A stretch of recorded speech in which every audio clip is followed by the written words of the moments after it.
Chat ने खोल दिया अंकिता की हत्या का राज। आखिरी कॉल ने दे दिया हत्यारे का पता। उत्तराखंड का अंकिता भंडारी हत्याकांड का खुलासा ना होता अगर वो आखिरी चैट सामने ना आई होती। अंकिता ने आखिरी बार जम्मू के अपने दोस्त के साथ चैटिंग की। वो तारीख थी 17 सितंबर की, हत्या से एक दिन पहले। उस शाम अंकिता हैरान थी, परेशान थी। अपने दोस्त से चैटिंग में उसने रिजॉर्ट को गंदा बताया जहां वो रिसेप्शनिस्ट थी।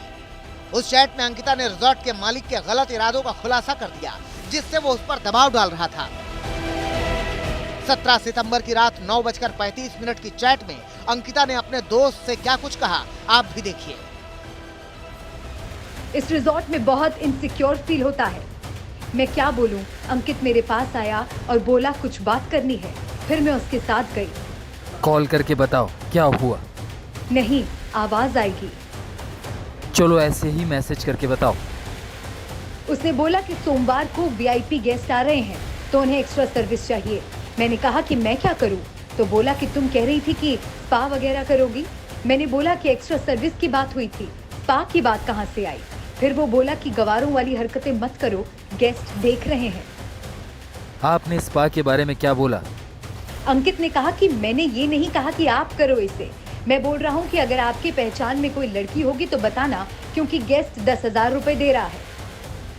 उनको बोलो कि मैं शरीफ घर से हूँ, ऐसी सर्विस मैं नहीं दे सकती।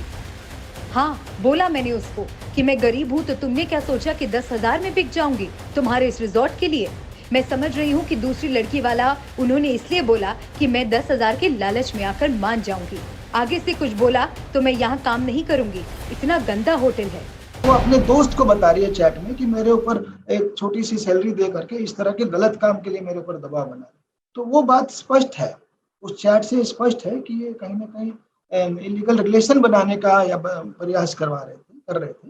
तो उसी को लेकर के ये लड़की भी परेशान थी और उसने अपने पेरेंट्स से तो नहीं, उसने अपने किसी दोस्त से शेयर किया। उस चैट के थ्रू ये सब क्लियर हुआ है।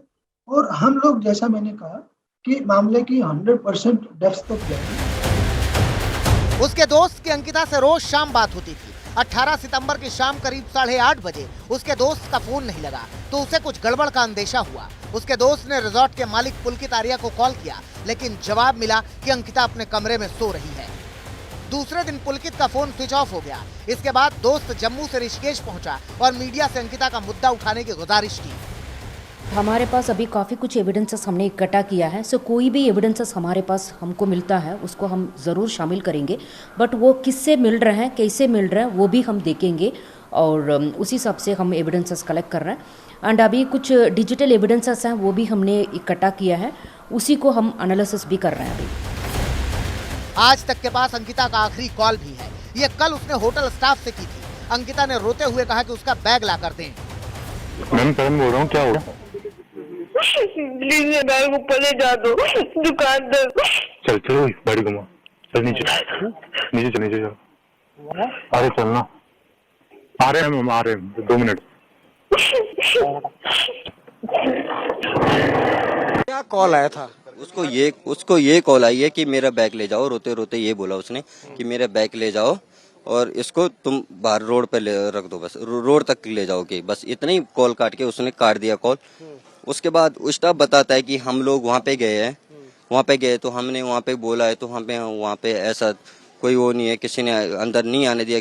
उन्होंने शायद कोई शिव नाम का इलेक्ट्रिशियन है, उनको ये बताया कि जाओ जरा, हमारी मैम रो रही है, क्या हुआ उसको। आखिरी चैट और कॉल ही नहीं, सीसीटीवी कैमरे ने भी रिजॉर्ट मालिक और मुख्य आरोपी पुलकित आर्या का झूठ बेनकाब कर दिया है। ऋषिकेश के रास्ते पर लगे सीसीटीवी कैमरों के फुटेज से पता चला कि रिजॉर्ट से 4 लोग गए थे, लेकिन 3 ही लौटे। पुलकित आर्या और गिरफ्तार मैनेजर अंकित और भास्कर ने परफेक्ट क्राइम को अंजाम देने की कोशिश की थी। साजिश के तहत पहले अंकिता की हत्या नहर में फेंक कर की गई। प्लान यही था कि अंकिता की लाश बरामद नहीं होगी।